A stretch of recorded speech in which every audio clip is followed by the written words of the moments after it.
Broadway world. I'm Anna Chlumsky. And I'm Gillian Jacobs. And we are in The Fabulous Life of a Size Zero. At the DR2 in Union Square. Well, I play girl who's a high school senior applying to Harvard and a real great student, but not too popular, so she decides to follow the advice of superstar, become bulimic, lose a lot of weight, get popular. She kind of loses her way along the path.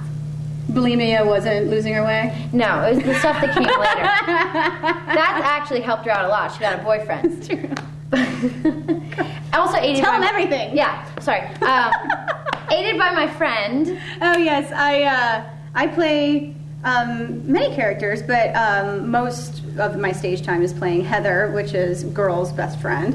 And you know, I'm just kind of on that journey with her. And then I also play other characters that kind of give voice to other teenage girls around the country in monologue, blog type form.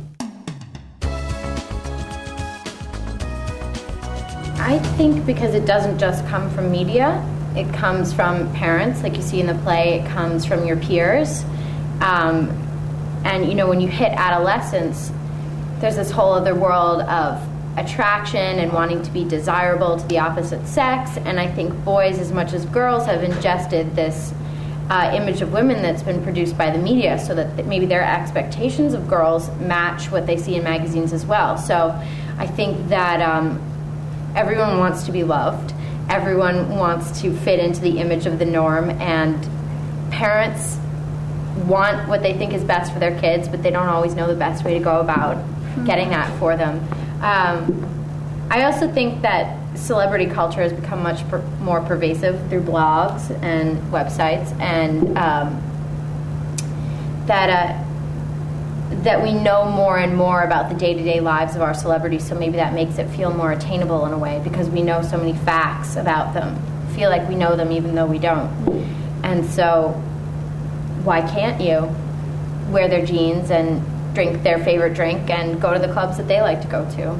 Yeah, I think it's interesting. It's how you mentioned. I feel like the eating disorders and the feeling that you need to be a celebrity, that you need to fit into something, that you need to please somebody in order for them to love you. I feel like all of that, a lot of the subjects of this show are maybe even a function of a deeper problem, which is a sense of worthlessness. Mm-hmm. I feel that there are a lot of people, and that definitely bridges the gender gap too. You know, I think a lot of people spend a lot of their lives just trying to find some sense of self-worth, and then they would look at the media and be like, oh well, I'm not worthy. See, I have proof. Do you know what I mean? As opposed to necessarily somebody on the page calling them unworthy. I mean, it's all.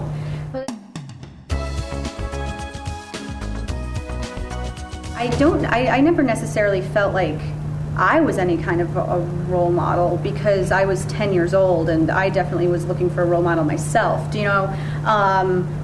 I also feel like I definitely wasn't in the public eye half as much as maybe even some people wanted me to be. I definitely, if anybody thought that I was their role model, my goodness, like they'd be like, I want to go to the west side of Chicago and go to it. Well, your parents your parents didn't move you to LA. They kept you in Chicago. They didn't, because I asked not to. Yeah. I was like, I want to stay, from day one. That was something that my mom did very well, which was that she always asked me what I wanted. She never told me to do anything. She was always saying, do you want to keep modeling in Sears catalogs? And at one point I think I was just like, no, I don't feel like it. And she's like, okay, we won't do that anymore. And to an 8-year-old, I don't feel like it is pretty much what you're gonna get. You're not gonna get an existential reason why not, but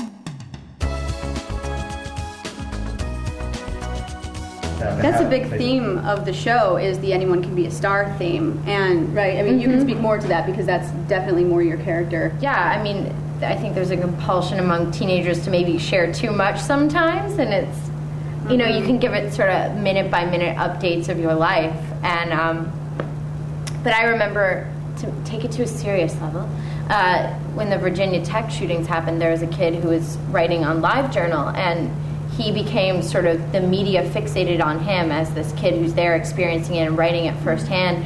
And, they all sort of swarmed on him, and he was getting thousands of requests for interviews. And I think that it is a way for kids to reach a worldwide audience, especially in a time of crisis like that, or something that's, you know, compelling to the media. Like especially if you don't fit in at your school or you're not super popular, and you can find a community online and feel like you have connections to people and that you don't feel so alone. I think that's maybe the positive aspect of. I think that the more it happens too, the more, you know, the more intense it gets.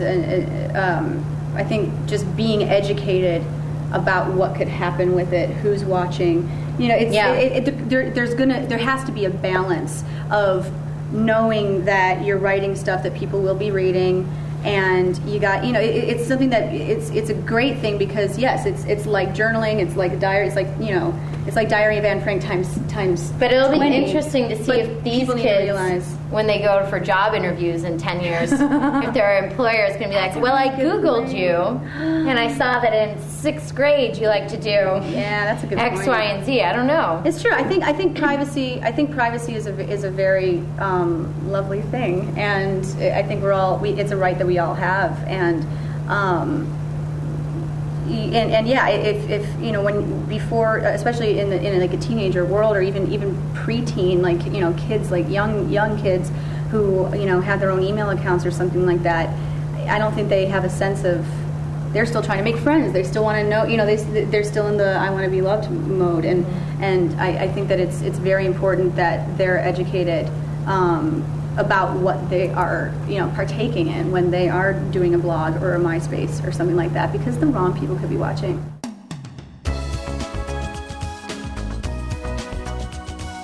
I think it's all incredibly relatable. I mean, I think we all were remembering things from high school, interactions with our parents, applying to college. You know, I never quite figured out how to become popular in high school, so I didn't even have an opportunity to make some of the mistakes that girl did. I was sitting at home with my mom, watching A&E. So, yeah, man. But I definitely, I mean, that, like what Anna said, that lifelong search for self-worth doesn't end once you graduate from college. So I think to value yourself and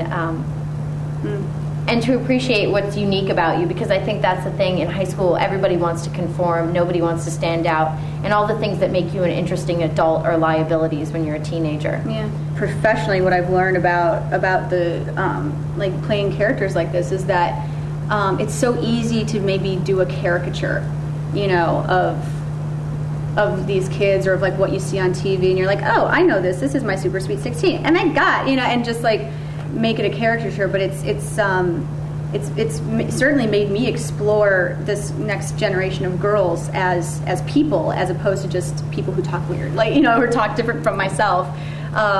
You know, there's definitely a different language, there's definitely different timbre in you know, they're in the youthful voice, but they're real people, and you know, you can't shut that out when you're playing them, because chances are a lot of the stuff you feel are the stuff that they feel as well. Well, it's like almost like they're speaking in code, the yeahs and whatevers, and not even. Mm-hmm. It's like you're either afraid to say what you're really feeling, you're afraid no one's going to listen to you, or you don't quite know how to express it.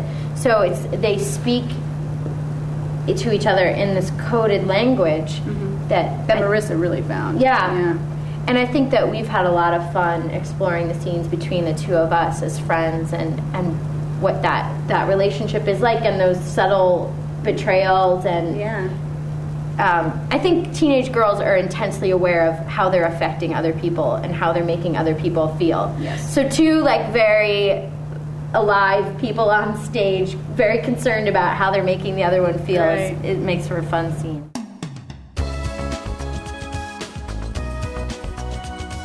Yes. It's kind of creepy. Yeah, we actually, right before our first rehearsal, happened to be at the same audition at the same time. And we were waiting for the elevator, and Anna turned to me and said, "Are you Gillian? Are you in the Fabulous Lives?" Yeah. And so then we rode the train up together to the first rehearsal, and we're talking the whole way. So and we've pretty much been at every audition together since then. Yeah. Just random, like, hello, there you are.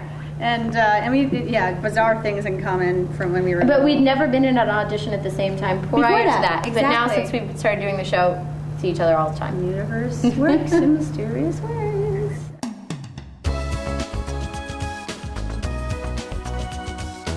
It's a film adaptation of a play by Adam Rapp that was done in New York a couple years ago, and we shot it in 18 days. So it was a really low budget, quick shoot. It was a wonderful experience. I was opposite Paul Sparks, who I'm sure BroadwayWorld.com readers know and love, and a lot of other great New York stage actors. And yeah, you know, it took us over a year to find an audience. It played at the South by Southwest Film Festival this year, which was wonderful and really gratifying to have people finally see it.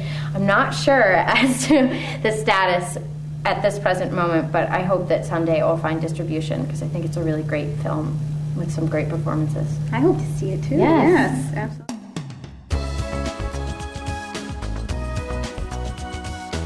That was a piece I was writing pretty much. That was like my ambition for a few years when I thought that I was done with show business, which is what the article's about. And I was publishing. I was an editorial assistant, and there was a book, an anthology that came across my desk for an anthology of essays by writers about being in their 20s and being in their what they call the pre-life crisis. And I just remember being up all night thinking about, wow, I have something to write about that, and it was called Peaking at 10. And at the time, it really wasn't. It wasn't the article that it became. It became a much better article because in the meantime of me working with those girls, and I came back to show business, which I feel is really what I'm here to do, and which is really my calling. So it was a much better article because there was something to say. Like there was, oh hey, here I am. I'm doing, I had this weird moment in my life, and now I know what I want to do. And they're great girls. It's a really fun anthology called Before the Mortgage, and isn't that cute? And at your local bookstore. It's an essay from there, and the article was in Sirens. They took the excerpt. If you read through the article, the beginning is me crying and going to psychics, and then by the end, it's I'm doing my theater and I'm doing my film, and I'm happy. I'm happy. I would not rather be doing anything else.